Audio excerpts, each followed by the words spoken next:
Apa ini, mah? Banyak banget kayak mau jualan saja. Hash! Kamu!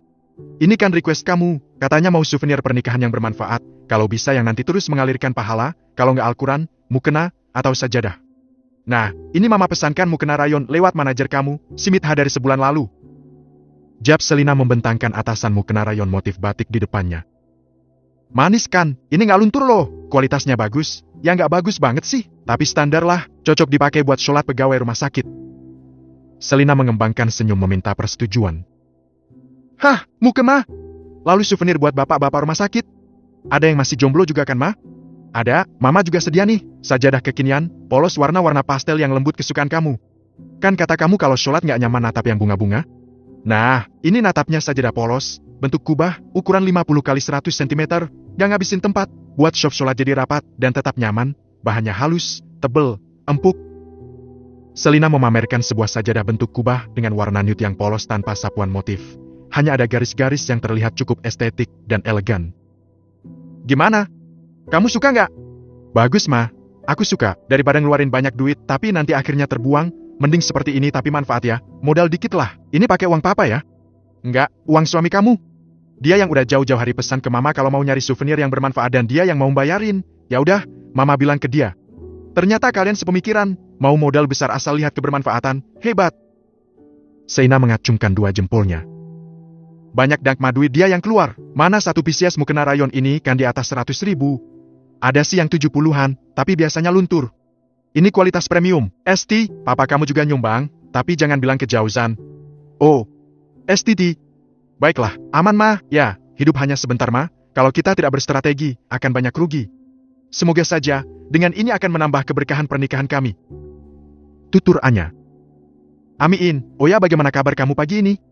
Si Dede nggak rewel kan? Dedek siapa ih? Mama? Dia baru juga berupa gumpalan darah. Ya, doa yang baik-baik kan ya, nanti insya Allah bakal jadi cucu mama yang lucu dan menggemaskan. Amin. Ibu. Si kecil Zio yang hari ini sudah izin tidak masuk sekolah menghambur menempel ke Anyelir. Hei, halo Soleh, gimana boboknya? Udah sholat subuh kan? Oh, sudah sigo aja, rapi pakai sepatu? Mau kemana? Anyelir menyapa dan menyambut sang anak sembari mencium kepala si bocah berambut ikal cepak itu.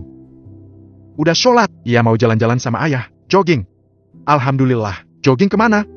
Tapi masih agak gelap, nunggu bentar lagi ya kalau sudah agak terang. Pesan Anya. Masih nungguin ayah lagi di kamar mandi, sama Om Antok juga? Oh, ibu nggak ikut ya? Mau ada yang dikerjakan? Ucap Anya sembari menatap teduh wajah sang bocah. Ibu, mau jualan mukena ya? Bagus, kayak mukenanya ibu. Iya ini memang kayak mukena ibu, kan enak dipakai mukena rayon, adem, tapi bukan untuk dijual. Esok kita bagikan gratis di acara resepsi ayah sama ibu. Oh, iya ya, enak ya yang dapat. Ibu pangkuin. Oh, iya sini, ya, semoga bermanfaat. Si kecil naik dengan tanpa sungkan duduk di atas pangkuan ibu sambungnya. Anya sambil mengusap rambut ikal si kecil, juga mencium kepala anak sambungnya itu, dan tetap membantu mamanya memasukkan lipatan mukena ke dalam sebuah paper bag warna coklat muda Dove, dengan tulisan inisial namanya dan nama sang suami dengan tinta emas. Sungguh cantik dan elegan. Zio, sayang, astaga! Jangan minta pangku ibu, kamu ini sudah gede loh. Tiba-tiba Jauzan muncul dengan kaos lengan andek dan celana panjang olahraga dengan sepatu kasual warna putih, lengkap dengan topi dan jam tangan yang melingkar di lengan kirinya. Penampilan sederhana tapi cukup paripurna, membuat sesiapa yang menatapnya terpukau. Apalagi dengan senyuman penuh keakraban yang selalu menghias wajah tampan lelaki beranak satu itu. Ah, pesona seorang Jauzan memang tak pernah luntur, istimewa, dan selalu memukau setiap mata. Anyelir tersenyum kagum sembari menatap suaminya. Zio! Sekali lagi Jauzan mengingatkan dan mengulurkan tangan hendak mengambil sang buah hati dari pangkuan ibunya, tapi si kecil menepis cepat. Aku nggak ikut ayah, mau di sini bantuin ibu. Loh kenapa? Asikan di sini, ibu kalau aku minta izin nggak dilarang-larang terus. Tapi sayang, di perut ibu ada dedek bayi, kasihan kan dedek kalau kamu duduki, bisa sakit dedeknya, paling nggak nyaman nanti. Masa kau tega sama adik kamu sendiri. Ucap Jauzan lembut. Apa ya bu? Si kecil langsung melorot turun dari pangkuan ibunya. Nggak apa-apa, boleh kok, dedeknya kan masih kecil. Nggak apa-apa asal Zio lembut, nggak usil, nggak loncat-loncat, nanti kalau sudah besar lah nggak boleh. Ucapannya menatap wajah lugu itu dengan tatapan jenaka. Enggak, ah, kasihan Dedek, nanti napasnya susah kalau aku duduki. Aku kan sudah besar. Tukas Zio. Aduh, pinternya cucu Oma. Puji Selina sambil meraih sang cucu sambung itu dalam pelukan dan menciumnya penuh tulus. Pamit dulu ya Oma sama Ibu, kita mau olahraga. Akhirnya Zio mengalah mengikuti ayahnya. Ya, anak kecil memang seperti itu, pikirannya berubah-ubah sesuai mood. Ibu, nanti kalau Dedek bayi sudah besar, aku akan ajak main bola ya Bu, sama basket. Tapi kalau basket belum bisa ngajarin, kan aku belum tinggi. Lanjutnya polos.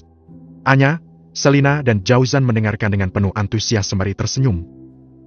Nanti kalau dedeknya sudah bisa diajak main, kamu sudah makin tinggi, bisa ngajarin adik kamu main basket. Imbu Jauzan membuat binar di mata si kecil makin lebar. Tapi adik aku laki apa perempuan? Kalau perempuan aku harus jaga dia biar nggak kena bola. Kasian kan? Ah, pinternya. Siapa yang bilang begitu? Ayah, kan aku laki-laki, harus melindungi perempuan, seperti ayah melindungi ibu. Kalau nanti punya adik perempuan juga harus dilindungi. Sekali lagi anak kecil itu berucap bijak dengan polosnya. Jadi Zio juga mau melindungi ibu? Anya coba memancing. Iya dang, sama adik aku. Memang pengennya adiknya perempuan? Iya, biar ada yang cantik kayak ibu. Sekarang kan ibu yang cantik sendiri. Yang penting, doakan adiknya sehat saja dulu ya. Masalah laki atau perempuan terserah Allah yang menentukan. Laki atau perempuan harus tetap disayangkan? Anyelir memberi pengertian lagi. Iya. Katanya ibu paling cantik. Emang Oma nggak cantik? Cantik, tapi cantikan ibu. Si kecil menjawab lugu dengan lantangnya. Ses, kamu semua wanita itu cantik. Ayahnya langsung memotong membisik. Gak apa-apa, namanya anak-anak, kan Oma sudah tua ya, jelas cantikan ibu ya. Tukas Selina. Kata ayah cantik semua. Ralat si kecil setelah mendapat bisikan dari sang ayah. Ya deh, iya, pinter kok ya, soleh. Selina mengacungkan jempol. Dan mereka semua tertawa dengan celoteh Zio yang masih lugu dan polos. Sayang, aku jalan dulu ya. Kamu mau ikut nggak? Gak mas, lagi nyaman di rumah saja. Tadi sudah jalan-jalan mengitari rumah, sambil mengulang hafalan. Jawab Anya datar. Oke, kalau ada apa-apa, atau kalau ngerasain apa, kabar ya, aku hanya di dekat rumah sampai gang depan saja, paling di lapangan Wanningfield depan. Antuk yang ngajakin, kayaknya dia mau bicara sesuatu juga. Oke, baiklah, nggak perlu khawatir, aku baik-baik saja. Ya, syukurlah, jalan dulu ma, ayo Zio sayang, sama ayah. Iya, ibu aku pergi ya, assalamualaikum. Si kecil mengejar ayahnya sambil melambaikan tangan. Iya, waalaikumsalam. Sejenak Anyelir menatap suami dan anaknya yang berjalan keluar rumah. Keduanya beriringan dengan keceriaan yang terpancar. Dan ada binar bahagia yang dia dapat dari aura Jauzan pagi ini. Mungkinkah kebahagiaan itu adalah kebahagiaan yang sama dengan dirinya? Nya, melamun? Nggak ma, aku hanya, oh ya ini serba coklat ya ma? Warna kesukaan kamu. Hah, mama, tahu saja semua tentang aku. Ya, kamu kan anak kandung mama, tentu saja mama sangat memahami kamu. Jauzan dan Zio keluar rumah itu dari samping. Anyelir dan Selina melanjutkan aktivitasnya memasukkan lipatan mukena-mukena itu ke dalam paper bag. Sesekali terdengar suara keduanya tertawa dengan binar kebahagiaan yang terlukis jelas dari wajah masing-masing. Sementara Jauzan dan Zio sudah berjalan ke depan rumah. Antok sudah menunggu di gerbang dan langsung menyapa keduanya. Pak, halo Zio. Halo Om. Kok pakai jaket? Jauzan kaget mendapati sang asisten yang malah mengenakan jaket dan celana panjang jeans. Padahal mereka sepakat merencanakan olahraga pagi ini sejak kemarin. Anu, habis dari stasiun tadi. Ke stasiun? Iya. Antok tersenyum tanpa mau melanjutkan ucapannya. Nganter siapa? Kan Hardi berangkat pagi ini jam 8. Hardi bawa mobil sendiri pak, kan esok langsung balik. Biar nggak repot juga. Iya, kamu ngantar siapa? Ah, itu, temannya buahnya. Mbak Syahra? Wah, sejauh apa hubungan kalian? Kayaknya makin lengket saja. Ya, lumayan. Lengket itu apa ya? Emang Om Anto kena permen karet ya mainan lem? Ya, lengket itu dekat. Salah, lengket itu rekat, kayak aku kalau pakai lem. Tukas Zio. Ya, lengket itu rekat kayak lem. Jawab Jauzan akhirnya. Nggak nyaman juga kalau bicara serius pas ada anak, agak ribet, batin Jauzan. Mereka terus berjalan sambil sesekali berlari santai hingga akhirnya sampai di sebuah lapangan kelurahan di sebelah balai desa. Zio, kamu lari ke sana. Ayah sama Om tunggu di sini. Jangan tergesa-gesa, ayah lihat dari sini. Ini untuk melatih keberanian dan juga kekuatan otot kaki kamu. Jangan tergesa-gesa, namanya jogging kan santai, lari santai. Ucap Jauzan pada sang anak. Kebetulan pagi ini cukup sepi, hanya beberapa orang yang terlihat jogging di Wanning Field tersebut, sehingga dia dengan mudah bisa mengawasi anaknya. Sementara dia dan Antok duduk di bawah pohon di sebuah kursi yang terbuat dari beton halus.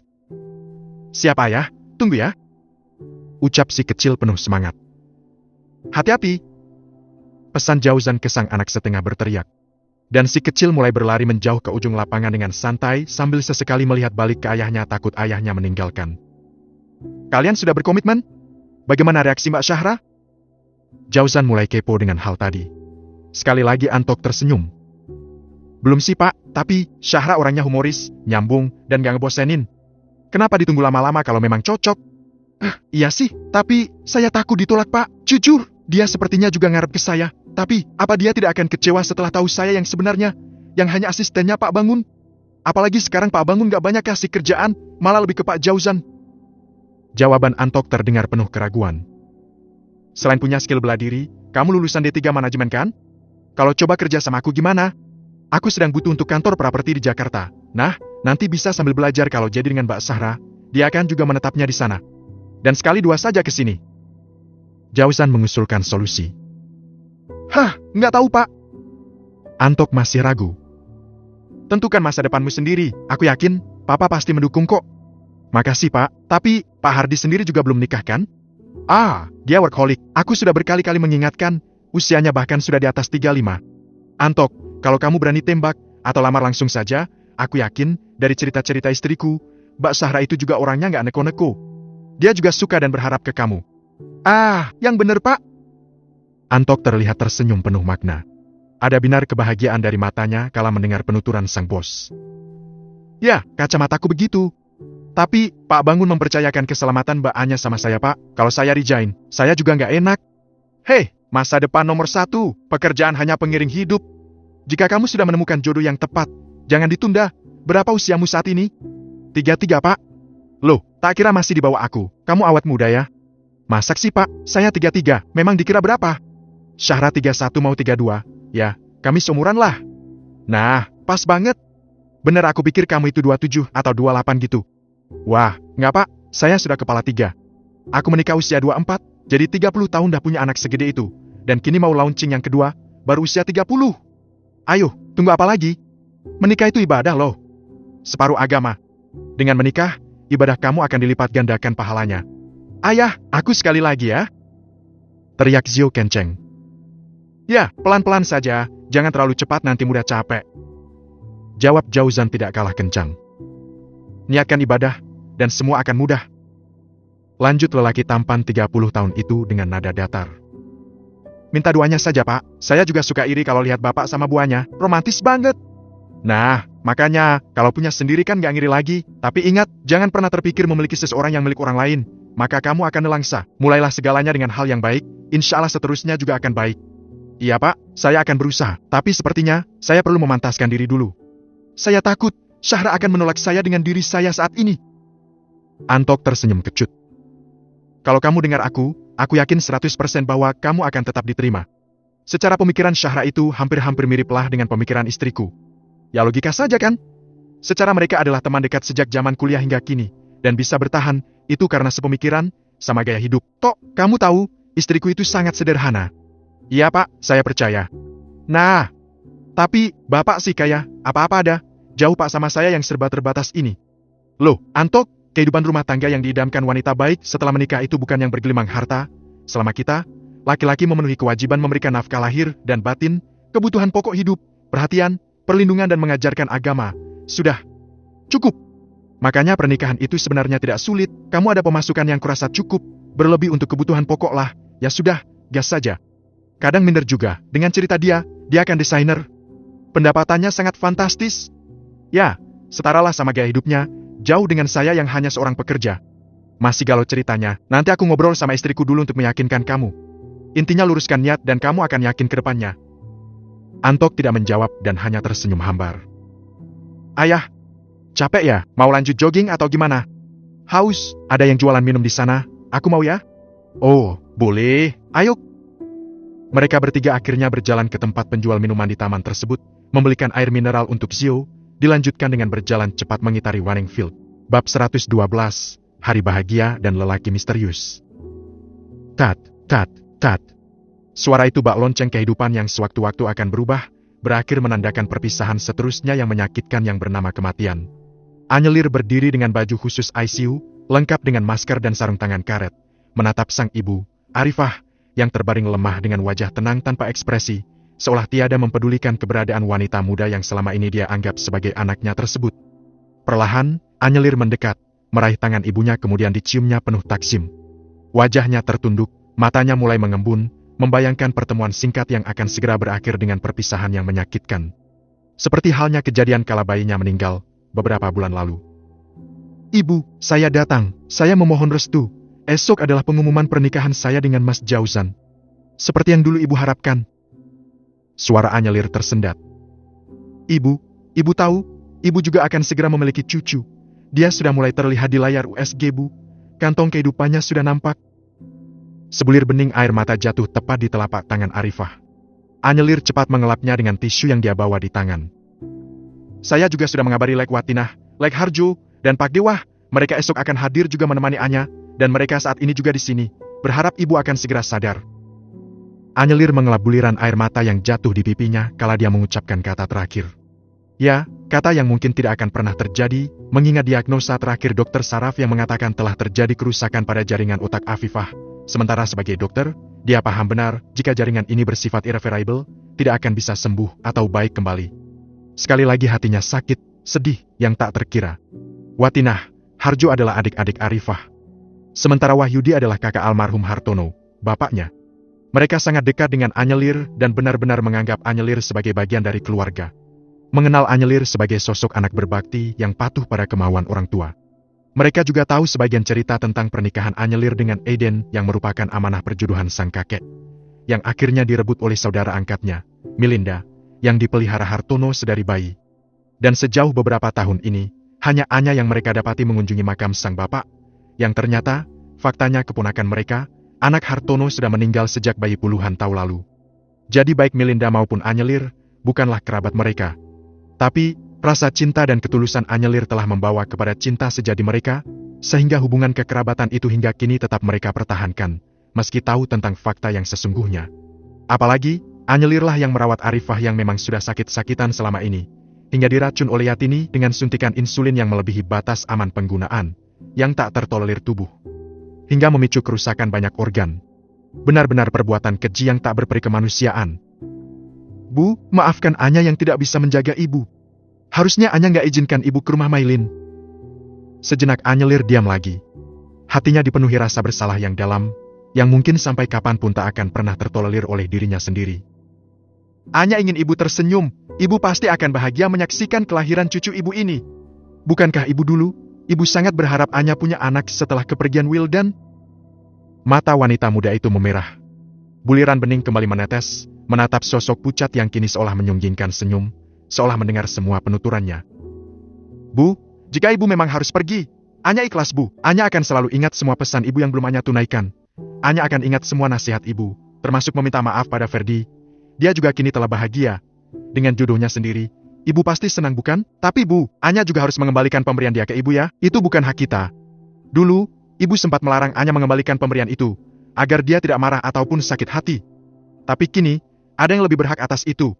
Anya berpikir ulang, kita sebaiknya tidak tertitipi apapun oleh orang lain, sebab itu akan menjadi beban yang memberatkan perjalanan kita di akhirat kelak, apalagi kalau kita tidak ada hak atasnya. Anyelir menunduk. Dadanya kini benar-benar diliputi kesedihan yang mendalam. Bayang-bayang buruk tentang kepergian Arifah, juga tentang rasa bersalahnya yang seolah abe dengan ibu yang menemaninya beberapa bulan ini tersebut. Dok, yang di luar minta gantian. Seorang perawat ICU mengingatkannya. Anyelir mengusap lagi matanya yang basah sambil menatap sang ibu yang kini terbaring dan seolah tersenyum penuh. Ibu, Anya pamit ya. Anya akan kembali lagi mungkin esok, minta restunya ibu. Semoga acara esok lancar tanpa kendala. Tangan Anyelir menyentuh tangan pucat sang ibu yang kini teraba makin mengkerut kulitnya seolah layu tanpa tenaga lagi meski kentara masih ada aliran darah di sana. Wanita muda itu beranjak keluar dengan menunduk dan menyeka kedua matanya yang basah dengan sapuan tisu. Nyah! Lek wanita langsung menyambutnya dan sudah mengenakan baju khusus pengunjung ICU.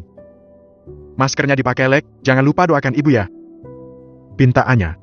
Wanita keriput berkulit coklat oleh bakaran sinar matahari itu mengangguk dan langsung masuk ke ruang ICU di mana Arifah terbaring, bergantian dengan sang keponakan. Dari jendela kaca, Anyelir melihat Lekwatina berbicara dengan sang ibu yang terbaring. Terlihat banyak sekali yang disampaikan Lekwatina. Tapi entah apa itu, Anyelir tidak bisa mendengarnya. Dia hanya kembali mengusap air matanya yang tak henti-hentinya luruh. Sebelum kemudian disadarinya, tangan kokoh Jauzan merangkul dan membawanya dalam dekapan, sambil mencium pucuk kepalanya dari balik hijab. Sabar ya sayang, doakan yang terbaik saja buat ibu, kasihan juga beliau jika terlalu lama seperti ini. Ucap lelaki itu lembut. Tapi justru ucapan itu yang semakin membuat tangis Anyelir seketika pecah di dada bidangnya. Hotel Astina jam 9:45 WIB. Janur kuning melengkung melambai tertiup angin, terpasang sepasang di depan gerbang hotel dengan bagian bawah terangkai bunga krisan putih dan ungu segar, juga cemara. Di halaman hotel sudah berderet puluhan karangan bunga dengan ucapan selamat atas pernikahan M. Jauzan Hoiru, Zuhri, Asej, Amej dengan Dr. Anyelir Septining Tias Anggoro, SP, BT Cafe, bunga-bunga dengan warna cerah, menghias wajah hotel hari itu dengan nuansa pastel yang penuh ceria, memenuhi halaman parkir hotel, hingga di depan ruangan ballroom yang terletak di lantai satu hotel ternama tersebut. Ruangan ballroom telah disulap menjadi tempat pesta dengan berbagai hidangan yang tersedia dalam meja-meja yang terbungkus kain satin putih mengkilap yang enak dipandang. Standing flower dengan warna cerah, menyambut para tamu yang hadir dengan keharuman dan keindahan yang penuh kesegaran, memanjakan mata sesiapapun yang memandangnya. Panggung mempelai dengan dekorasi modern klasik memberikan kesan kemewahan dengan sapuan adat yang kental. Roncean melati berbaris menjuntai di sepanjang backdrop dengan iringan aneka rupa bunga yang nampak segar dan indah dalam tatanan yang apik. Bermacam anggrek, mawar, sedap malam, krisan, serta berwarna-warni Anyelir ikut menghias. Bunga astilba yang berwarna keunguan memberikan kesan lembut yang memikat, turut menghiasi ruangan dalam momen istimewa tersebut. Di depan panggung, aneka sayuran dan buah segar digelar dengan hiasan percikan air terjun buatan yang gemericik, memberi kesan alam yang menenteramkan jiwa. Lampu-lampu kuning menghias melingkari pilar-pilar besar hotel, dengan gantungan lampu kristal yang putih keunguan hangat, dihias tirai-tirai berwarna mauve yang lembut. Karpet merah tergelar panjang dari pintu masuk gedung ballroom ke panggung dengan hiasan lampu di atas kristal yang tertanam. Jauzan benar-benar menyewa vendor yang tak main-main dengan penataan gedung resepsi yang menjadi impian setiap wanita. Tepat pukul 10 WIB rombongan mempelai masuk ballroom. Grand entrance pengantin dengan iringan musik Jawa yang terdengar khas sebagai ucapan selamat datang ke venue resepsi. Kedua mempelai tampak begitu memukau, tampan dan cantik dan terlihat istimewa dengan balutan baju yang elegan. Jauzan mengenakan setelan jas warna hitam dengan samir melati yang mengalung menjuntai di lehernya. Dia terlihat tersenyum lebar penuh kebahagiaan, dengan aura ketampanan dan kebijaksanaan yang makin terpancar. Sementara Anyelir mengenakan gamis panjang dengan hijab putih satin, dengan melati putih yang menjuntai dari kepala hingga pinggang. Mahkota berlian kecil warna putih yang terlihat mengkilap memberikan aura kecantikan yang luar biasa menghias di kepalanya, dengan henbike warna putih mauve yang lembut, semakin memukau mata memandang dalam balutan gamis, yang dipenuhi kilauan payat sederhana yang elegan. Keduanya berjalan beriringan menuju panggung, diikuti kedua orang tua dari masing-masing mempelai. Juga keluarga besar Zuhri dan Anggoro yang berbaris panjang. Sementara Zio, ikut berjalan di antara sang kakek dan nenek di belakang pengantin dengan penuh keceriaan. Anak kecil berwajah innocent yang tampan dengan rambut ikal kecoklatan itu mengenakan baju beskap seperti halnya sang kakek. Mereka duduk di kursi pelaminan yang indah, menyambut tamu yang seolah terus datang tanpa ada habisnya. Silih berganti, berfoto, dan bersalaman dengan penuh keakraban dan keceriaan, menikmati hidangan kemudian keluar meninggalkan gedung. Jauzan tak bosan-bosannya memandangi wajah sang istri yang terlihat makin cantik dalam busana kebesarannya hari ini. Sosok Anggun Keibuan yang kini juga akan menjadi ibu dari anaknya, karena telah mengandung benih darinya yang bersemayam dalam rahim wanita tersebut. Tatapannya antara bangga, bahagia tapi juga ada kekhawatiran, semua bercampur menjadi satu. Ketika tamu undangan yang naik ke panggung mulai surut, mereka kembali duduk. Jauzan berbisik kepada sang istri yang terlihat masih tersenyum anggun di sampingnya. Sayang, bagaimana kondisimu? Masih aman? Aman, alhamdulillah. Syukurlah, kamu bilang jika mulai tidak enak badan, jangan dipendam sendiri, jika pusing atau mual, kesehatan nomor 1. Lanjutnya. Iya. Lihat yang datang. Jauzan berdiri, memasang wajah ramah menyambut beberapa tamu yang mulai berbaris menaiki panggung. Anyelir berdiri mengikuti suaminya bersiap menerima ucapan terima kasih dari para tamu undangan. Tapi, matanya terpaku kala menatap sosok tinggi besar tegap bermata bulat tajam di depan suaminya. Dialah Dr. Hilman, sosok lelaki ramah dengan wajah Indo-Arab yang dulu terang-terangan melamarnya, sebelum Jauzan. Barakalahulakuma wa baraka alaikuma wa jama'a bainakuma fi khair. Semoga Allah melimpahi pernikahan kalian dengan rahmat dan kebahagiaan, memberikan sakinah, ketenangan, mawadah, rasa cinta, dan rahmah, yang membawa kepada kehidupan yang saling menerima satu sama lain. Hilman menunduk dengan wajah senyum dan datar, menyalami dan memeluk Jauzan. Syukran wa jazakumullahu khairan jaza, wa barakalahulaka. Jawab Jauzan sembari menerima tangan sang dokter spesialis jantung tersebut dengan penuh rasa takzim. Mereka berpelukan sejenak. Selamat Dokter Tias, semoga langgeng. Hanya itu ucap Hilman, kemudian berlalu begitu saja. Terima kasih, semoga segera menyusul. Jawab Anyelir menunduk, tanpa berani menatap sang pemberi ucapan. Ini papa saya, teman SMA Om Bangun, dulu sama-sama sekolah di SMA Aji Barang. Lanjut Hilman menatap sosok lelaki dengan hidung mancung khas Timur Tengah. Apakah ini namanya Pak Yuda yang sering papa ceritakan? Batin Anyelir dalam hati. Terima kasih atas kehadirannya Om. Ucap Anya menatap sekilas sosok lelaki tua tersebut. Ikut mendoakan, semoga langgeng. Berkah barokah dan menjadi keluarga yang sakinah, mawadah warahmah. Ucap lelaki dengan rambut yang sebagian sudah memutih tersebut dengan penuh penekanan. Amin ya Allah, terima kasih. Anyelir kembali berucap sembari menangkupkan kedua tangan penuh takzim. Dia masih sempat melihat betapa akrab dan bahagianya sang papa kala bertemu dan bercengkerama lama dengan Pak Yuda, Papa Dr. Hilman, hingga beberapa tamu mengantri dan rela menunggu di sebelahnya karena Pak Bangun masih asyik bercengkerama, bernostalgia dengan sang teman lama. Rombongan tamu kembali surut, Anyelir duduk kembali demikian juga dengan sang suami. Dalam pandangannya yang kosong, dia kembali mendengar suaminya itu berucap. Takdir Allah memang kita tak pernah tahu ya, hanya yang aku fahami, Allah memberi kita, sesuai dengan porsi kita, sesuai dengan kualitas kita, sesuai dengan permintaan kita. Ucap Jauzan. Anyelir diam tidak menanggapi. Hanya matanya yang kemudian kembali menyapu ruangan ballroom. Kilatan dua bola bening itu kembali berhenti pada tirai-tirai putih keunguan yang berkibar di atas sana. Peristiwa yang sama 3,5 tahun lalu, hanya dengan tempat dan suasana yang berbeda. Dan tentunya sosok pengantin pria yang berbeda pula. Dalam hati berharap ini menjadi momen terakhir baginya di sepanjang usia. Sementara itu, di depan gedung hotel, sebuah mobil MPV besar berjalan lambat, sengaja seolah mengamati momen istimewa hotel yang dipenuhi karangan bunga ucapan selamat atas sebuah pernikahan besar. Jadi ini, wanita yang dicintai anakku. Seorang lelaki berperawakan tambun dengan kacamata hitam bertinggir di hidungnya. Benar bos, sekarang sudah dinikahi seorang pengacara. Lelaki tambun itu mendesah berat. Kita langsung ke lokasi saja, temui anakku dan kalau bisa ambil dan jauhkan dia dari keluarga lemah itu. Aku juga ingin membuat perhitungan pada pria sok kaya yang dulu begitu angkuh memandangku dengan sebelah mata. Aku harus membuatnya menyesal dengan semua keputusannya. Ucapnya angkuh. Baik Pak Bos. Mobil itu hanya lewat, terus berjalan ke arah timur meninggalkan hotel tersebut. Sekilas sang bos sempat memotret karangan bunga dengan ucapan selamat yang begitu jelas terbaca.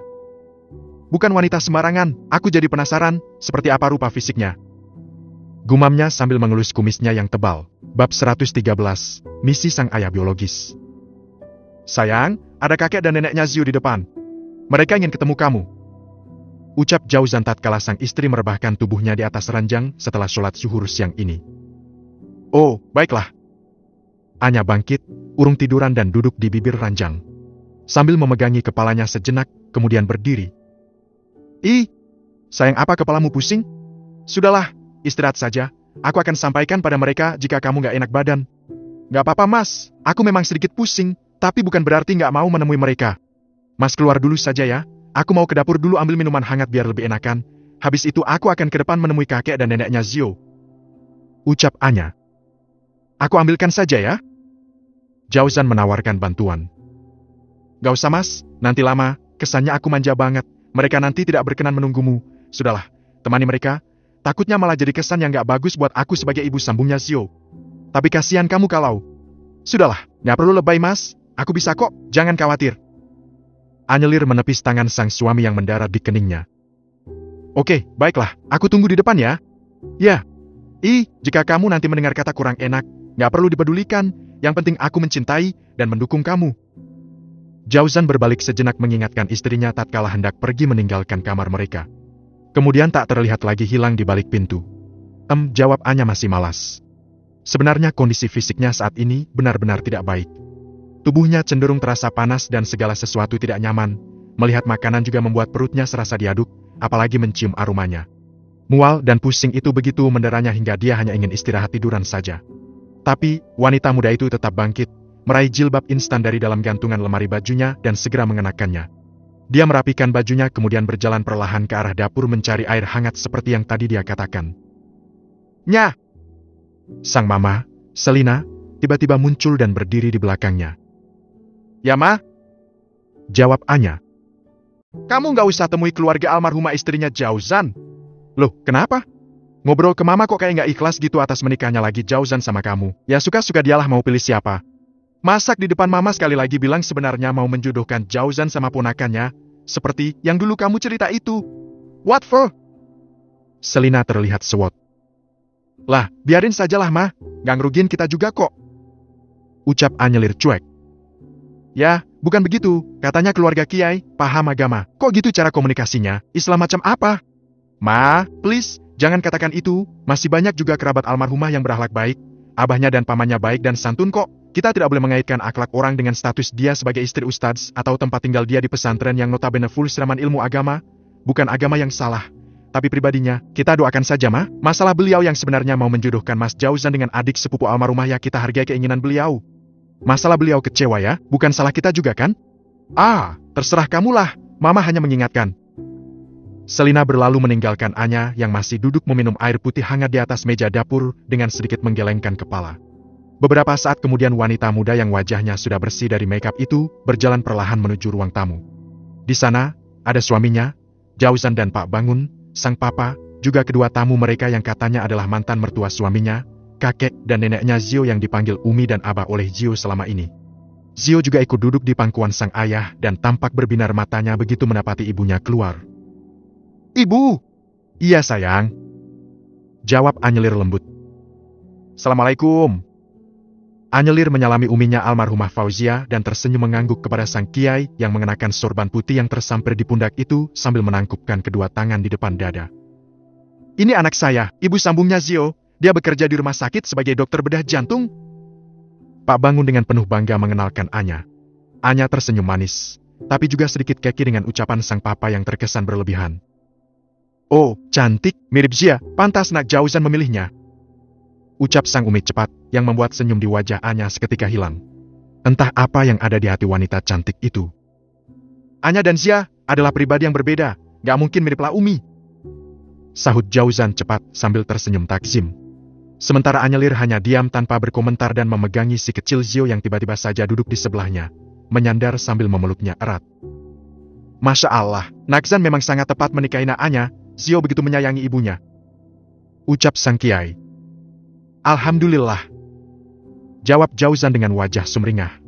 Sementara Bunyai melihat Anyelir dengan ekspresi kurang suka. Abah, aku nggak boleh duduk minta pangku ke ibu karena ada dedek bayi di perut ibu. Ucap Zio polos. Oh. Pak Kiai mengangguk. Tapi seketika ekspresi beliau berubah. Dad. Jauzan seketika mendongak dengan muka kemerahan, sementara baik Bangun maupun Anya hanya diam tanpa ekspresi. Loh, sudah hamil? Maksudnya apa? Si Umi langsung bertanya menembak. Suasana menjadi sedikit canggung. Pak Kiai mengangkat tangan isyarat agar istrinya diam, sementara Pak Bangun dan Jauzan menarik napas bersiap untuk menjelaskan. Kami sudah menikah 2 bulan lalu, karena waktu itu saya sakit dan butuh perawatan. Papa menyarankan saya menikah dulu dan baru menyiapkan resepsi setelah saya beranjak sehat. Jauzan menjelaskan dengan sedikit gugup. Anak saya yang mengoperasi Nak Jauzan, sebelumnya dioperasi orang lain, malah ada perdarahan di rongga dada, dan baru setelah ditangani anak saya, alhamdulillah, membaik, jadi Pak Zuhri ingin mereka segera menikah, supaya lebih enaklah interaksinya. Tapi Nak pengacara ini pendekatan ke anak saya juga cukup lama, sempat ditolak juga karena anak saya memang masih dalam masa trauma karena habis bercerai. Dan ya, namanya jodoh, Allah yang mengatur, alhamdulillah langsung dikaruniai hamil, berkah buat keluarga saya, dan ini bakal menjadi cucu pertama kami. Bangun Anggoro menambahkan, berniat membelah sang menantu sekaligus anaknya. Pak Kiai manggut-manggut, tapi Bunyai seketika terlihat bermuka sedikit sinis menatap Anya. Oh, jadi cerai hidup. Kenapa bercerai? Umi, gak baik menanyakan hal semacam itu. Tugas Pak Kiai. Loh, kita kan keluarga bah, saya nitip cucu lo sama beliau ini. Bagaimana bisa tenang jika? Kekeh Bunyai. Alhamdulillah, saya memberi kemantan anggota pada saya menikahi Anya ini dengan istiqoroh panjang mi. Dan saya yakin, saya tidak akan salah pilih. Ucap Jauzan cepat membelah sang istri. Anyelir menghela napasnya panjang. Dia tidak ingin berkomentar apapun, takut salah. Apalagi benar-benar belum memahami karakter dari ibu mendiang istri suaminya itu. Ibu, temenin Zio buat tugas sekolah ya, buat jaring-jaring bangun ruang. Ucap si kecil sambil menyandarkan kepalanya di bahu Anyelir yang kemudian ditahan wanita muda itu. Iya boleh, nanti ibu temani ya, tapi nanti. Ucap wanita muda itu lembut. Sekarang bu, sekarang. Si kecil merengek dengan gaya khasnya. Sudahnya, bawa Zio ke dalam, sepertinya dia capek, kasihan. Ucap Bangun Anggoro menyuruh anaknya. Tapi, Anyelir tidak langsung beranjak. Dia melayangkan pandangan ke suaminya yang seketika memberikan dukungan dengan menganggukkan kepala mengiyakan.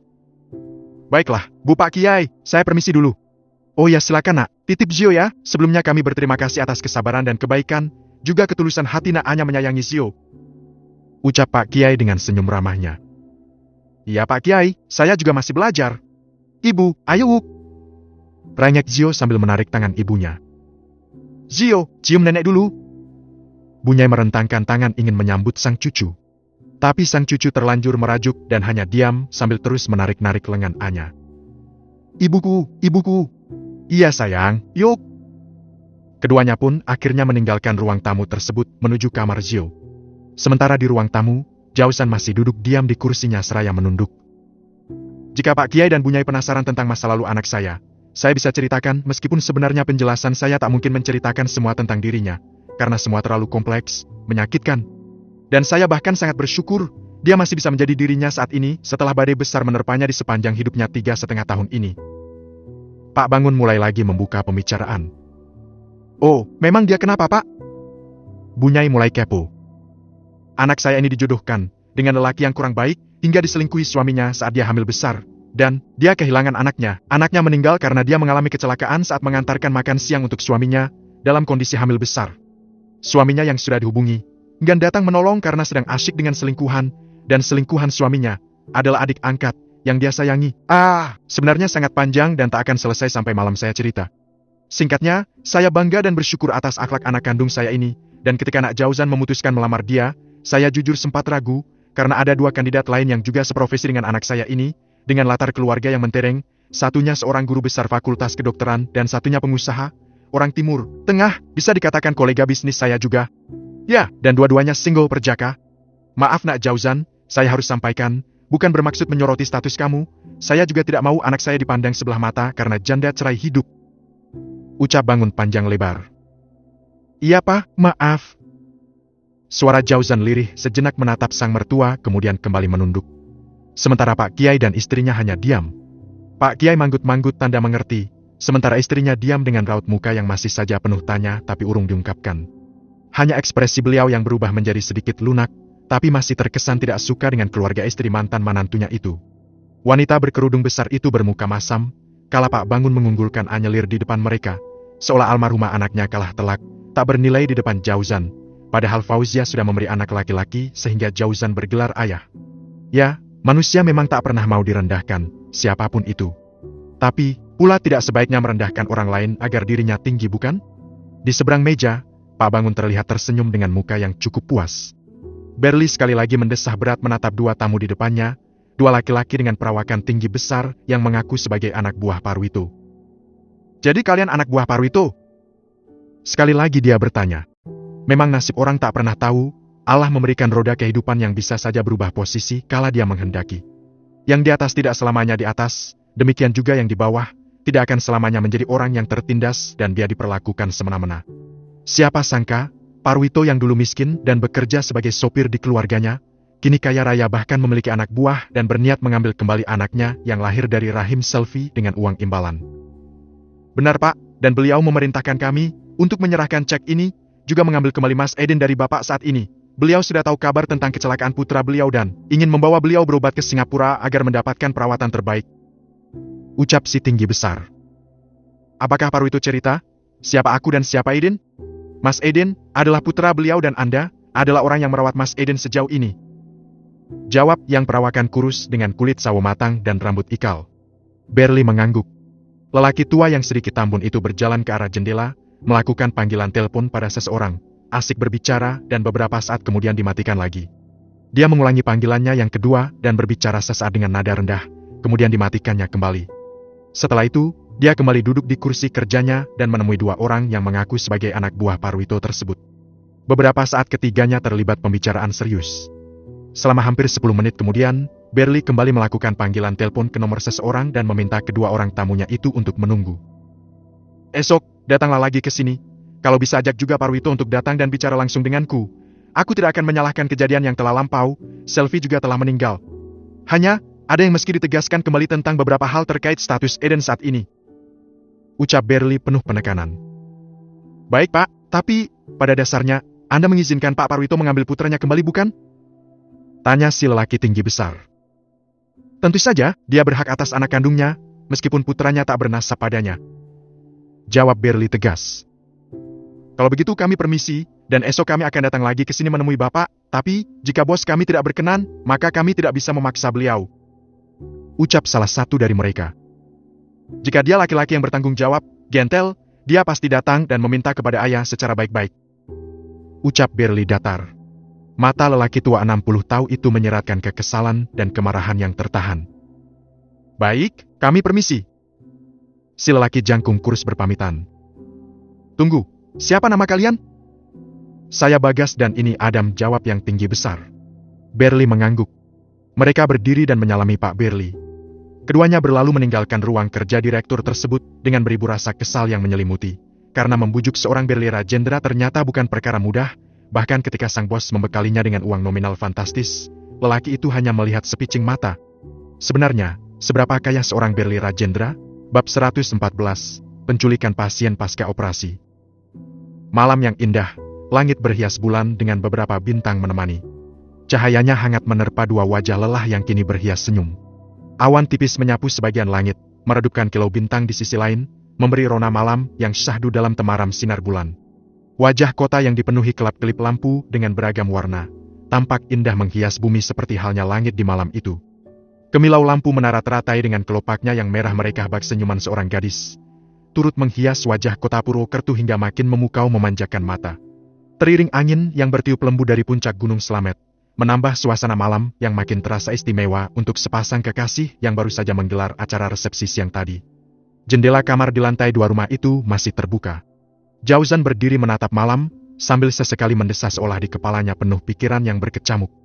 Meski tidak dipungkiri, ukiran senyum di bibirnya memberikan bukti kebahagiaan yang kini dia rasakan. Sementara Anyelir, asik dengan ipatnya, menggeser layar kemudian membaca melihat-lihat media sosial yang menampilkan foto-foto Syahra dengan berbagai macam pos yang anggun. "Mas, Syahra sudah sampai Jepang nih," Anya berucap sambil menunjukkan layar iPad. "Kok tahu? Ngabari kamu?" "Enggak, foto-fotonya berlatar gunung Fujiyama. Emang kamu tahu bentuk atau ciri khas gunung itu?" "Enggak, caption dia saja, sama salju di sekeliling dia," Anyelir menjawab tanpa melepas pandangan dari layar iPad. Syahra? Jadi dia malah tamasya ke Jepang tidak mau menghadiri resepsi kita?" "Dia ada tawaran kerja Mas, namanya desainer lepas ya gitu, dan dia sepertinya kecewa Mas di sini. Kasihan sebenarnya aku." "Kecewa kenapa?" "Kecewa, ternyata cintanya bertepuk sebelah tangan," jawab Anyelir keceplosan begitu saja yang seketika membuat wajahnya redup. Tangannya serta-merta menutup mulutnya dan menatap sang suami dengan bola mata lebar tanpa berkedip. "Emang siapa yang dia sukai? Antok?" "Ya iyalah Mas, siapa lagi?" "Hei!" Jauzan terkekeh. Sejauh ini dia begitu percaya diri Antok juga menyukai dia, tapi di momen terakhir kala kemarin dia pamit balik ke Jakarta, minta tolong Antok nganterin, lelaki itu nggak juga bilang apapun. Akhirnya dia putuskan menerima tawaran ke Jepang. Salah seorang miliarder kaya Indo membuka gerai baju muslim di sana untuk melengkapi koleksi toko. Menggunakan namanya sebagai salah satu desainer berikut modelnya, ada grand opening minggu ini, tutur Anyelir. "Antok? Jadi benar ya Syahra itu suka sama Antok? Padahal Antok juga suka loh sama dia, tapi dia begitu penakut." Jauzan tersenyum kecut. "Penakut? Ya, dia bilang begitu, sangat malah. Tapi dia pesimis teman kamu itu bakal menerima, mengingat perbedaan status antar mereka." "Hah, kenapa begitu?" kata Syahra, "Antok ini kan ganteng loh." "Ganteng?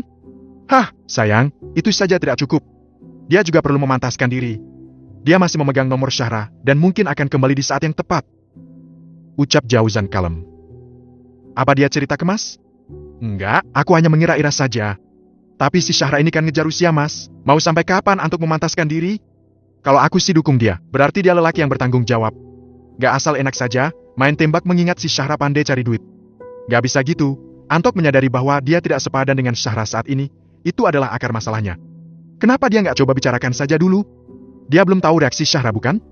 Hah, kamu butuh keberanian ekstra untuk itu, sayang. Mempertaruhkan harga diri dan power seorang laki-laki. Kamu pikir saat ditolak kamu aku tidak sakit hati? Tidak semua laki-laki berani ditolak. Itu pertama. Kedua, laki-laki itu pemimpin. Akan lebih nyaman dengan wanita yang punya potensi nurut padanya. Salah satunya kalau kita punya power. Jika kendali ekonomi keluarga dipegang istri, bagaimana dia mau memerintah? Nonsense! Oh, ya, semoga proses Antok memantaskan diri nggak lama ya. Kasihan Syahra. Intinya kasihan keduanya juga sih. Kenapa sih pernikahan harus ditunda jika memang sudah pasti dan mantap ketemu jodohnya? Tapi, by the way, memangnya Mas dulu ada ketakutan ku tolak? Hahaha, mungkin hanya aku lelaki bermuka tembok. Aku tak peduli jika seandainya kamu tolak. Toh bumi masih berputar dan aku masih bisa cari yang lain lagi. Ternyata ditolak benar, ya? Berarti kala itu sudah siap ditolak? Ngawur. Bahkan waktu itu aku begitu yakin kamu sudah menyukaiku dan bakal menerimaku. Ternyata sudah jauh-jauh persiapkan diri tetap kuat meski ditolak, nyatanya tetap sakit juga. Jauzan menghampiri sang istri, duduk di sebelah sembari mengacak rambut sang istri gemas. Iya, Mas, baru saja disisir, jadi berantakan lagi kan? Iya. Anyelir memasang muka sebal sambil menyisir kembali rambutnya dengan jari. Apa, mau dibuat lebih berantakan lagi? Itu hobi aku loh. Jauzan mulai mengangkat sebelah tangannya hendak menjangkau lagi kepala istrinya, tapi tangan Anya cepat menghalau. Mas, kalau sakit ditolak itu ada dendam juga nggak sih? Alah kamu, kepo banget sih, itu rahasia laki-laki. Orang nyatanya sekarang juga sudah menerimaku, bahkan ketagihan dekat-dekat sama aku. Ya kan? Ya, itu kan, karena kita sudah halal, Mas. Anya menepuk tangan suaminya dengan kekuatannya. Aduh, astaga, sakit. Jauzan mengaduh mengelus lengannya yang dipukul sang istri. Salah sendiri. Anyelir pura-pura tak peduli. Mas, gak bisa tidur, temenin aku tidur dulu, nanti kerjanya. Gak ada aku di samping tiap malam ngereok. Senyum lelaki itu jenaka, berucap dengan nada menirukan suara istrinya, persis lelaki melambai. Ya itu kewajiban kamulah sebagai suami, kasih kenyamanan istrinya, apalagi istrimu sedang mengandung anakmu. Iya, makasih ya sayang, muach. Bibir itu tiba-tiba mendarat di pipi lembut Anyelir. Astaga, mau lagi? Itu pintu kamar terbuka loh, siapa tahu ada Zio atau Papa masuk. Jam segini, gak bakalan. Oh ya, Mas, intinya kamu kasih tahulah ke Antok, kasihan kan Syahra. Jauzan mendesah berat. Tertawanya seketika surut berubah kembali menjadi serius. Benar, mereka saling cinta, kita harus bantu agar segera bersatu. Kira-kira Papa ngizinin gak ya kalau aku minta si Antok? Rencana aku akan pekerjakan dia menggantikan Sofan yang mau kutempatkan di Surabaya, ngantiin Pak Ilyas yang minta Purna. Ucap Jauzan serius. Aku rasa bisa, tapi tentu kamu harus mengajari dia dari nol. Gak juga, Papa cerita Antok sudah terbiasa mengurus pajak perusahaan selama Mbak Sila cuti lahiran. Hanya beliau belum bisa mempromosikan dia karena posisi manajer keuangan dan akuntan penuh.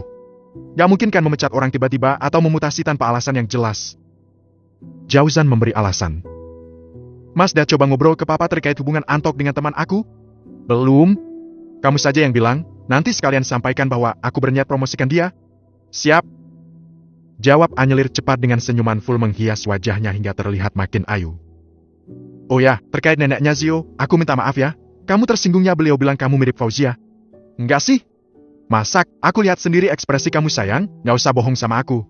Ya, mungkin, tapi aku akan berusaha berpikir rasional ketika bertindak. Kalau aku kecewa, kenapa? Karena kamu mencintai aku atas dasar mirip Fauzia. Seperti yang kamu bilang, hati hanya kita dan Allah saja yang tahu. Menyelami hatimu? Capeklah Mas, dan aku bukan wanita naif yang akan menyulitkan diri sendiri, apalagi menyulitkan suami. Anyelir tersenyum manis sembari menatap mata bulat suaminya.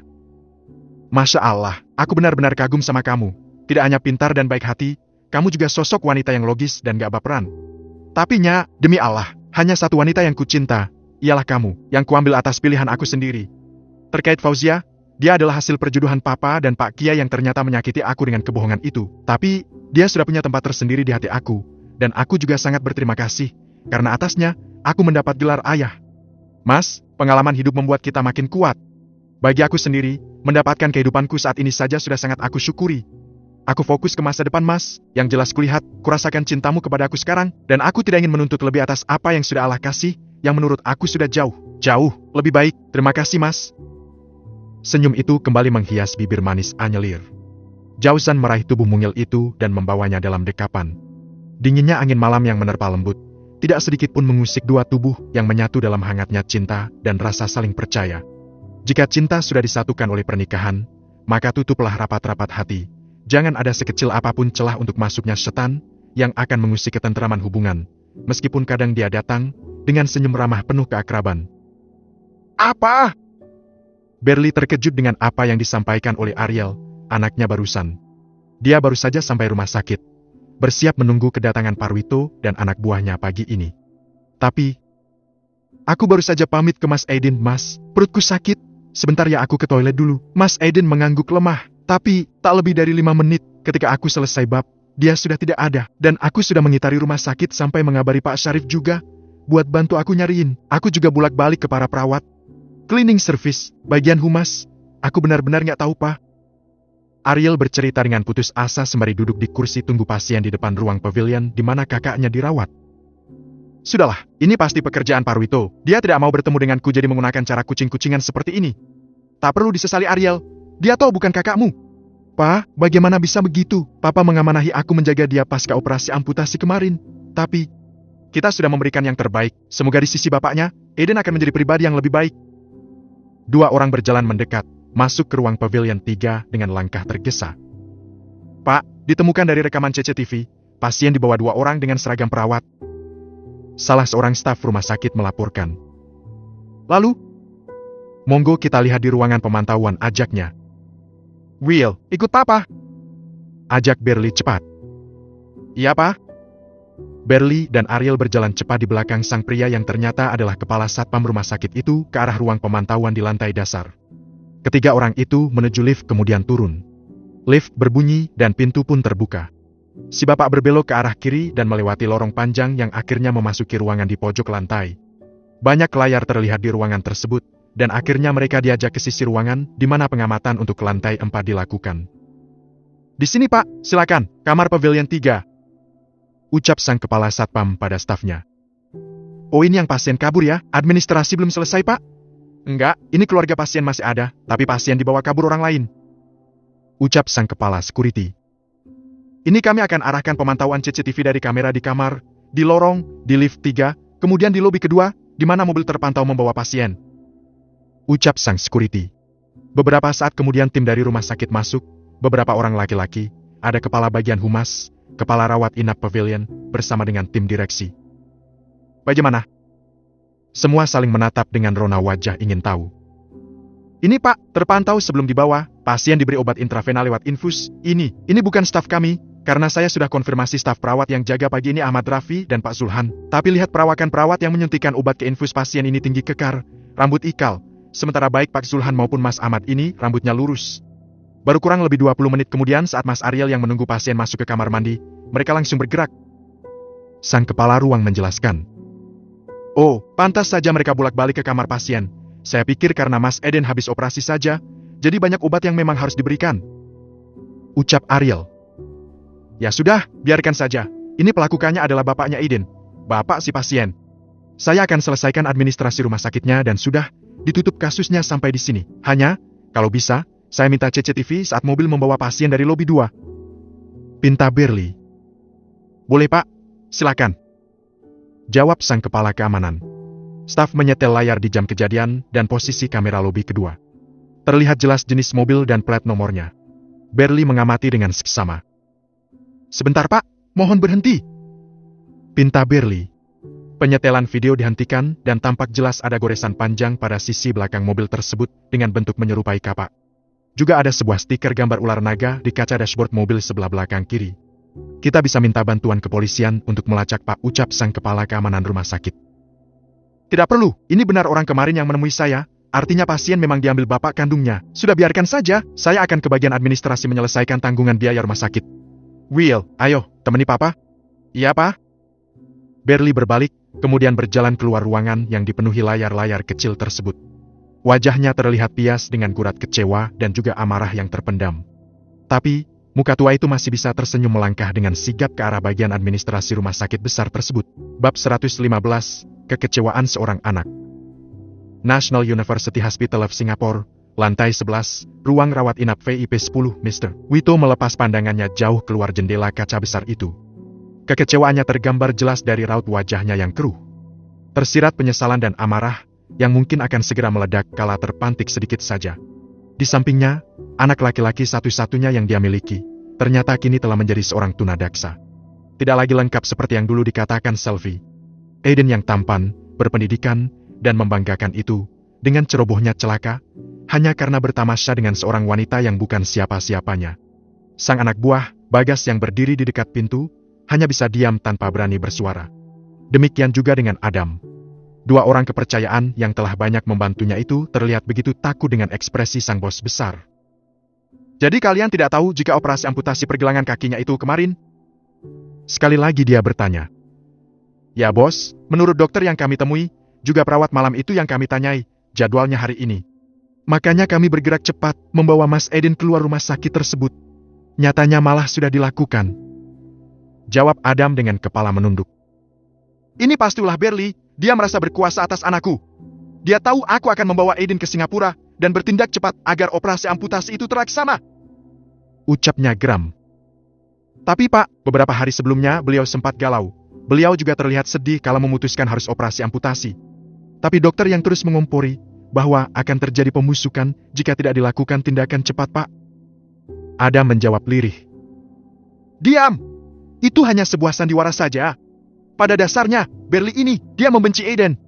Dia bahkan sudah mengeluarkan Aiden dari daftar hak warisnya. Bentak Parwito geram. Tapi pemberian Pak Berli pada Mas Aiden ini kayaknya cukup banyak Pak. Jadi? Sekali lagi Adam berkilah, mencoba menjelaskan. Semua dia lakukan hanya untuk mengaburkan kenyataan bahwa dia ditolak istrinya sendiri. Dia hanya memperbaiki citra dirinya, karena jika publik tahu kenyataan tentang Aiden, maka nama Berli Rajendra sebagai suami yang diselingkuhi akan tersebar. Dan tentu saja berpengaruh terhadap kelangsungan bisnis keluarga Rajendra. Umpat Parwito dengan muka memerah. Tapi, sampai kapan Mas Aiden akan dibuat tidur, Pak? Dia kurang ajar. Sampai dia bisa menerimaku sebagai papahnya, dan dia melupakan Berli. Aku akan tetap perlakukan dia seperti ini. Sepertinya nggak sulit, Pak. Sulit bukan berarti tidak mungkin. Aku akan terus berusaha melakukan hipnoterapi agar dia bisa melupakan Berli dan kembali kepadaku. Oh ya, apa Saskia menelepon? Iya Pak, Ibu mengatakan Mbak Irena akan ke Indonesia sehingga minta Anda segera kembali. Jawab Bagas.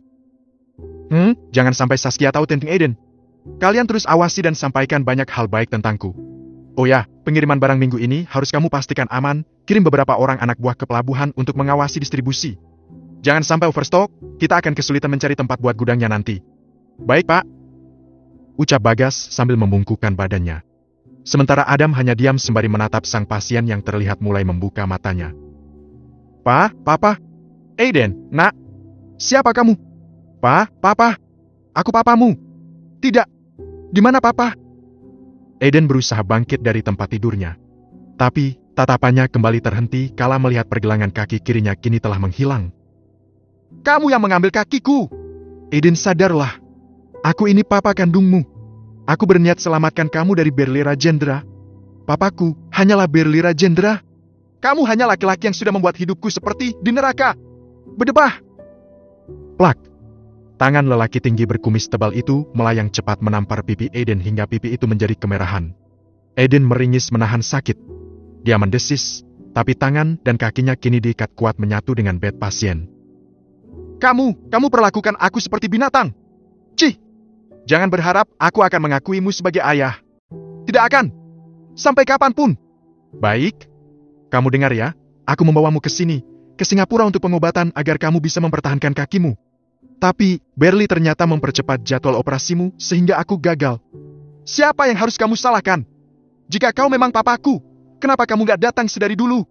Kenapa baru sekarang, ha? Kau bahkan tak tahu bagaimana perjuangan aku di penjara. Bagaimana aku harus melewati hari dengan penyiksaan dan hinaan. Hingga wajahku banyak meninggalkan bekas luka seperti ini. Sayang, lepaskan aku. Tidak. Jadi mau diapakan aku? Bunuh saja aku. Aku tidak mungkin membunuhmu. Karena kamu adalah darah dagingku sendiri. Kalau begitu lepaskan aku ke Parat. Aku akan melepasmu setelah kamu tenang, Aiden. Sampai kapan kamu akan menolakku?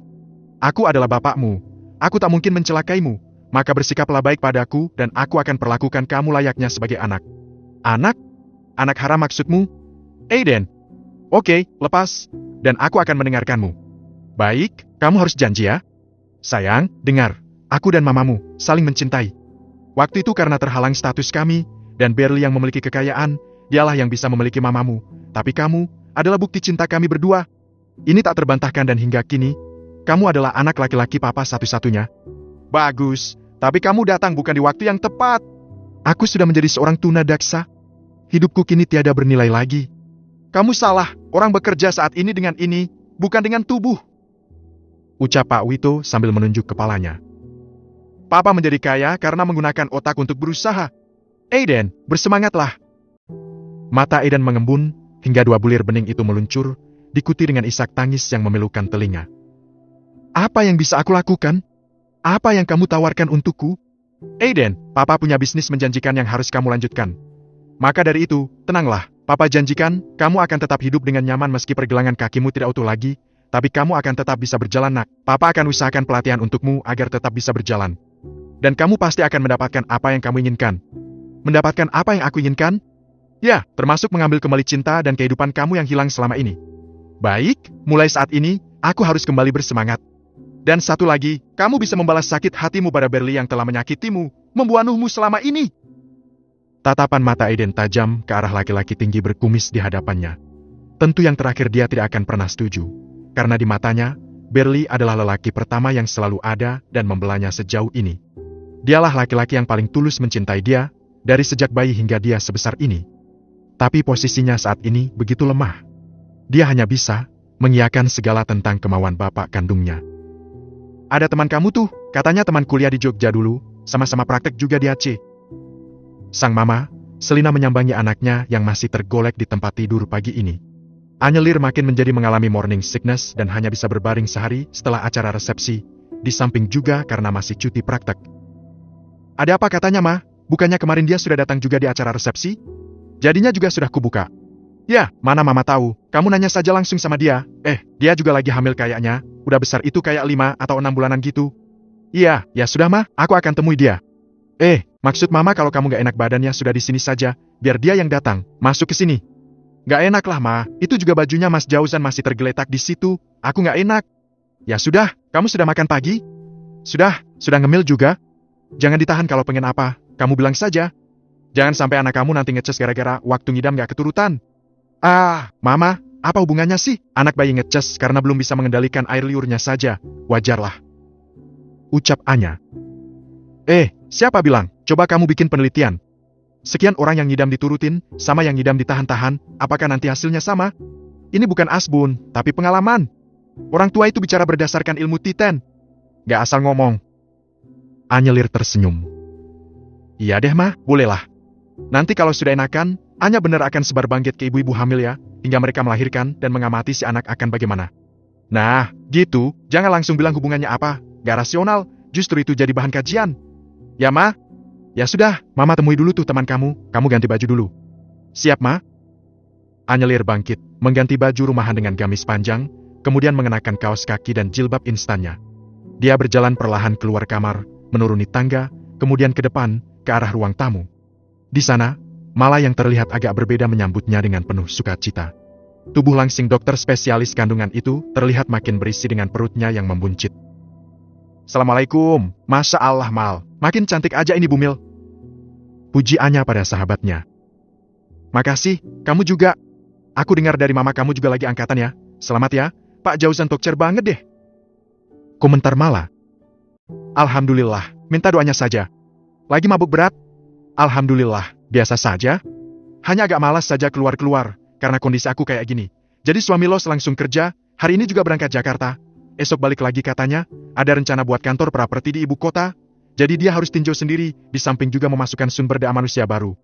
Oh, moga makin jaya usaha suami kamu ya. Aku dengar juga jadi dosen lepas. Apa ya? Itu sebuah pengabdian saja. Ya, setidaknya dengan itu dia bisa mengulang ilmunya. Oh, iyanya, ada yang ingin aku sampaikan terkait kesayanganku kali ini. Oh, ada apa? Terkait undangan yang kemarin aku titipkan ke mama kamu. Itu, pernikahan Ferdi? Ya, aku sudah baca. Kamu tahu Amirah kan? Anyelir hanya mengangguk. Dia menerima lamaran Prof. Setiawan dan Ferdi mengiyakan. Alhamdulillah, aku ikut senang. Tapi masalahnya, Amirah ini. Mal, apapun yang dikatakan Ferdi, tidak sebaiknya kamu peduli, itu masalah pribadi dia. Yang jelas dia sudah mengambil keputusan dan itu harus dia pertanggungjawabkan sendiri. Ucap Anya. Iya, Ferdi, titip ini buat kamu, aku tidak tahu apa isinya, tapi aku berharap kamu mau menerima. Ucap Malas sembari menyodorkan kotak berwarna coklat. Anyelir menatap benda kotak di depannya. Sebuah bungkusan yang entah apa isinya, dibungkus dengan kertas kado motif batik warna coklat muda, warna kesukaannya. Apa ini? Aku masih ada sesuatu yang harus dikembalikan dan kini dia mengirimiku sesuatu di ambang pernikahannya. Buat apa semua ini? Anyelir bergumam lirih.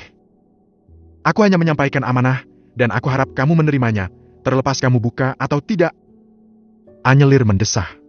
Dia sebenarnya tidak ingin banyak terkait lagi dengan kehidupan Ferdi. Tapi, malah masih saja selalu hadir dan memaksanya untuk relate. Tidak masalah kamu tidak harus membukanya, yang terpenting adalah, kamu menerima, sehingga aku tidak terbebani amanah ini. Ucap Malas sekali lagi. Anyelir hanya diam. Bingung harus mengatakan apa dan bertindak bagaimana. Benarkah Ferdi akan terus relate dalam kehidupannya? Tapi sampai kapan? Bab 116, kepergian orang terkasih dan andil suami. Ibu, ini tidak mungkin. Ibu, jangan tinggalkan Anya, Bu. Tangis Anyelir tak bisa tertahankan lagi. Dia menggoncang tubuh Arifah yang tertutup kain putih di ruang jenazah rumah sakit HC. Nya, kamu harus sabar. Jangan seperti anak kecil. Ini adalah yang terbaik dari Allah. Biarkan ibu kamu tenang dalam kepergian ini. Beliau sudah tidak merasakan sakit lagi. Selina terus menasehati, menahan tubuh anaknya yang kini lemah tak berdaya menatap wajah Arifah yang terlihat pucat. Jauzan datang mendekat ke arah jenazah dan kembali menutup wajah itu dengan kain putih sebagai selimutnya. Ibu. Anyelir terus menatap tubuh kaku di hadapannya. Dia kembali mencubit tangannya, berharap semua ini hanyalah mimpi belaka. Tapi tubuh itu memang benar-benar tubuh ibunya. Arifah yang sudah tak bernyawa, dengan sisa-sisa raga yang begitu kurus menyisakan kulit pemalut tulang setelah hampir 3 minggu terbaring koma di ruang ICU pasca keracunan obat beberapa minggu lalu. Anyelir, dia ingin ikhlas. Tidak ingin membebani kepulangan ibunya pada sang haid. Tapi, kenapa begitu mendadak? Kenapa tidak ada kesempatan sama sekali baginya bersua? Bahkan keinginannya mendengar suara sang ibu untuk terakhir kali juga tidak terkabul. Oh. Hah. Air mata Anya terus menetes, dia tidak bisa lagi menahan desakan kesedihan yang menyesak di dadanya. Mengingat 5 bulan lalu kala dia menyambangi sang ibu ke Banjar dan beliau begitu sehat. Beliau janji akan hidup dengan hati-hati meski punya komplikasi, akan berumur panjang menemani anak semata wayangnya, agar bisa melihat Anya punya anak dan dia menimang cucu keduanya setelah kepergian Wildan. Ingat dikala dia di ruang UGD rumah sakit, hanya ibunya yang menemani, datang pertama untuknya sebagai keluarga, dikala yang lain menjauh. Hanya Arifah yang dia punya saat itu. Sayang, boleh sedih, tapi jangan meratap, apalagi menyalahkan takdir. Kamu adalah wanita kuat. Semua ini pasti akan terlewati satu persatu.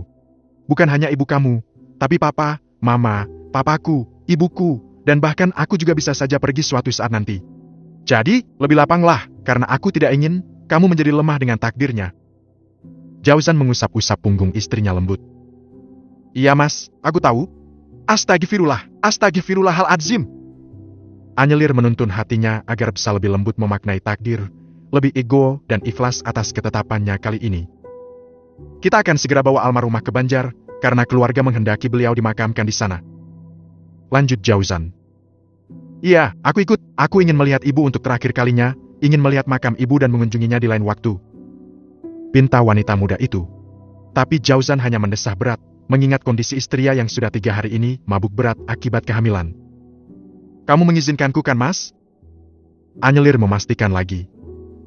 Tapi, Jauzan ragu memberikan keputusan. Aku bisa, aku yakin aku bisa, Mas. Aku akan menyesal seumur hidupku jika tidak membersamai ibu di saat-saat terakhirnya. Beliau yang selalu ada untuk aku dikala aku sendirian. Beliau yang selalu menemani aku selama ini, Mas. Menguatkan aku bahkan ketika aku mendapatkan pengkhianatan dari pernikahanku sebelumnya. Tangis Anyelir kembali pecah. Kedua mata itu sudah demikian basah, dan Jauzan sungguh tidak tega jika harus berkata tidak untuk istrinya kali ini. meskipun dia tahu sangat tidak mungkin hal itu dia lakukan, mengingat kondisi Anya saat ini. Kamu benar bisa mengikuti perjalanan ke sana? 2 jam sayang dan kamu sudah abok sebelum memulai. Mas, ada Allah yang akan menjaga aku, insya Allah semua akan baik-baik saja. Anyelir menekankan. Sekali lagi napas lelaki muda itu terdengar berat. Dia membawa tubuh istrinya yang lemah dalam dukungan tangan kokohnya agar tidak ambruk. Baiklah, minta kekuatan sama Allah. Jangan menangis ya, sedih boleh. Tapi doa itu yang lebih ibu butuhkan saat ini. Jauzan kembali berucap dengan berbisik ke telinga istrinya. Anyelir mengangguk. Dia terus bersandar di tubuh kekar suaminya kala jenazah sang ibu diangkat dan dibawa keluar dari ruang jenazah, kemudian dimasukkan ke dalam ambulans. Oh ya, kamu semobil sama aku saja ya, soalnya Hardi nggak ada dan Antok sudah berangkat ke Jakarta tadi pagi mulai dengan pekerjaan barunya. Aku yang nyetir. Ambulan nanti juga langsung balik ke sini lagi dan mama papa yang menemani jenazah di dalam ambulan mobil papa dibawa Pak Lukas. Terang Jauzan. Ya, kalau bisa, kita di belakang ambulan mas. Insya Allah, mau digendong? Kayaknya lemes banget. Jauzan menawarkan diri. Nggak mas, masih bisa jalan. Jangan dipaksa ya, kalau nggak kuat bilanglah. Tak perlu malu, keselamatan kamu saat ini nomor 1. Oh ya, aku sudah titipkan Zio ke ibu, jadi kamu tidak usah khawatir. Iya mas. Iring-iringan mobil jenazah mulai keluar dari rumah sakit. Sebuah ambulan dan 2 mobil pribadi melaju ke arah timur. Perjalanan 2 jam terasa begitu singkat, dan keluarga di sana ternyata telah menyiapkan segala sesuatunya. Jenazah langsung dilakukan pemulasaran dan beberapa saat kemudian siap dimakamkan. Para warga di desa benar-benar bekerja sama dengan sangat cepat dan tulus, sehingga tepat pukul 11 WIB, jenazah sudah dimakamkan dan mereka sudah kembali berkumpul di rumah duka yang selama ini ditinggalkan almarhumah. Anyelir duduk di antara keluarga yang dikenalnya. Namanya begitu familiar karena dikenal sebagai anak berbakti yang selalu perhatian pada orang tuanya. Ada Watinah dan Harjo, adik kandung Arifah, juga Wahyudi dan keluarga mereka yang banyak berkumpul di rumah almarhumah. Mas Hartono dan Mbak Kyu Arifah sangat beruntung memiliki Anya, dia sangat berbakti. Tapi lihat bayi yang dia besarkan sejak kecil, bahkan sudah dikabari ibunya meninggal, tapi sekedar datang saja tidak mau. Ucap Lek Watinah, adik dari Arifah. Anyelir yang masih duduk menahan pusing di kepalanya hanya diam sambil tersenyum. Sementara Jauzan berusaha menetralkan suasana tapi tetap perhatian dengan memberikan minyak aromaterapi ke istrinya. Mungkin belum saja Lek, kan lagi punya bayi juga, mungkin agak repot kalau harus langsung sampai. Ucap Jauzan sambil menyodorkan minyak aromaterapi ke hidung sang istri. Lelaki itu benar-benar sangat perhatian pada istri cantiknya. Jan, biar sama mama saja sini, mau mama pijat? Selina menawarkan diri. Nggak apa-apa mah, sudah enakan kok. Elak Anya. Ya, semoga saja nanti Min mau datang. Nak, kalau Anya nggak enak badan, sebaiknya dibawa istirahat saja di rumah Lek, di sini banyak orang. Lek Watinah menawarkan. Iya loh, jangan sampai kejadian yang dulu terulang lagi. Anya harus sehat, Mbak Arifah akan sedih di sana jika melihat Anya kehilangan bayinya lagi. Lanjut Pak Harjo, kakaknya Lek Watinah, adiknya Bu Arifah juga. Oh ya Lek, sayang, aku antar ke rumah Lek Watinah ya. Jauzan membujuk lembut. Iya mas, pamit dulu sama mama dan papa. Tapi nanti kalau nggak betah, aku digendong ya. Ya, siap sayang, tenaga suamimu ini alhamdulillah nggak habis-habis. Ucap Jauzan sesumber membuat para keluarga tertawa termasuk Selina dan Pak Bangun. Dan jadilah, Anyelir dan suaminya, diantar Lek Watinah istirahat ke rumah wanita tersebut yang jaraknya kurang lebih 400 meter dari rumah almarhumah. Lek Watinah menyiapkan kamar yang nyaman, meskipun dengan kasur dan bantal kapok randu yang nggak seempuk spring bed di rumah mereka, tapi bersih dan tidak berbau apek. Saudara Arifah ini memang sangat memperhatikan kebersihan. Nah istirahatlah, Lek akan buatkan wedang jahe pakai gula Jawa, buat nambah tenaga, dijamin gak mual. Ucap Lek Watinah. Ya Lek. Anya langsung merebahkan tubuhnya dan miring ke kanan ke arah dinding kamar yang terbuat dari kayu jadi tanpa cat. Aduh makasih Lek, jawab Jauzan. Maksan mau? Lek buatkan sekalian ya. Watinah menawarkan lagi. Ah, gak nolak tapi kalau gak merepotkan. Jawab Jauzan sambil tersenyum. Halah yang gak tahu, wong jahe sudah ada nanam sendiri, jahe merah, gulanya juga ndera sendiri, gak beli, sebentar ya, itu hanya dikipasi kalau gerah, Lek gak punya kipas angin, apalagi AC. Ucap Lek Watinah jenaka. Ah iya Lek, tapi ini juga sejuk kok, ada AC juga. Ucap Jauzan. AC? Wala AC apa? Lek Watinah bingung. Angin jendela Lek, malah lebih seger dari AC. Kelakar lelaki tampan itu membuat wanita tua itu seketika tertawa. Ya, alhamdulillah kalau nyaman. Sudah, istirahat ya, itu tamu-tamu dari desa sebelah, paling Anya juga nggak kenal, nanti Lek yang sampaikan salam kalian. Iya Lek, makasih. Watinah keluar. Jauzan menyusul istrinya merebahkan tubuh di sampingnya dalam kasur kapok randu yang ternyata juga empuk di punggung. Alhamdulillah, selalu ada orang baik di dunia ini. Ucap Jauzan lirih sambil menatap wajah istrinya yang ternyata sudah lelap di buai mimpi. Cepat sekali, gumam lelaki muda itu heran. Waktu begitu cepat berlalu, selang 3 bulan setelah kematian Arifah, Anyelir sudah bisa menerima keadaan. Dia bahkan bisa mengunjungi makam sang ibu seminggu lalu bersama suaminya dan Zio, kembali menyambangi keluarga besar ibunya di Banjarnegara, uga keluarga besar Selina yang di kampung sebelah. Badan Anyelir juga semakin kuat dengan usahanya menekan rasa mual dan keinginan makan ini itu yang kadang tiba-tiba muncul layaknya wanita hamil lainnya. Hari itu, Senin siang setelah dia mengoperasi bypass seorang pasien penderita jantung koroner. Waktu operasi yang 3 jam sudah membuatnya sangat kelelahan, untuk itulah selama kehamilan ini dia hanya bersedia melakukan operasi 1 pasien saja, tidak lebih meski pasien mengantri banyak. Dokter Tias! Anyelir bersiap untuk segera pulang ketika tiba-tiba seorang perawat menahannya untuk memberikan tanda tangan rawat inap pasien pasca operasi. Jangan lupa diingatkan untuk meminum obat tepat waktu, pesan Anya pada sang perawat ruang rawat inap khusus jantung tersebut. Iya dok. Anyelir membubuhkan tanda tangan dan sang perawat segera permisi meninggalkan ruangan dokter tersebut. Sepeninggal sang perawat, dokter cantik itu pun menyusul keluar ruangan sambil memesan taksi online lewat aplikasi untuk dia pulang ke rumah. Dia mengunci ruangan dan melenggang menyusuri lorong rumah sakit yang ramai. Tatkala melewati ICU, dia mendengar suara jeritan memilukan anak-anak usia SD dan SMP. Yaitu adalah suara yang familiar, suara yang biasa ditemui bagi seorang pekerja rumah sakit. Hampir setiap hari di kamar ICU akan terjadi hal seperti itu, juga di UGD dan kadang di ruang-ruang rawat inap. Tapi kali ini, Anyelir merasa tergelitik ingin tahu kejadiannya sehingga sejenak berhenti berjalan di sebalik ruang perawat. Mendengar percakapan 2 perawat dengan bak saung tangisan 2 anak kakak beradik itu tatkala tubuh yang terbujur kaku itu digeledek keluar kamar ICU dengan kain menutupi sekujur tubuhnya. Kasihan, keluarga suaminya sudah tak kuat lagi membiayai, ventilator dilepas dan jadilah gagal napas. Pasien pun meninggal. Anaknya sampai histeris itu. Ucap salah satu perawat.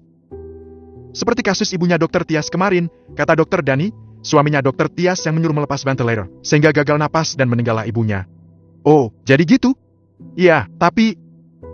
Suara terakhir itu seketika membuat otak Anyelir tersengat listrik 220 volt. Pikirannya terhenti seketika. Mas Jauzan?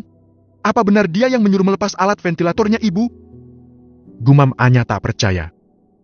Tapi, atas dasar apa? Bagaimana bisa dia begitu tega melakukan ini? Anyelir bergegas kembali berjalan. Tapi langkahnya kini berat seperti terbebani beban sekian ton meski ingin segera sampai rumah dan menanyakan kepada sang suami atas apa yang dia dengar siang ini.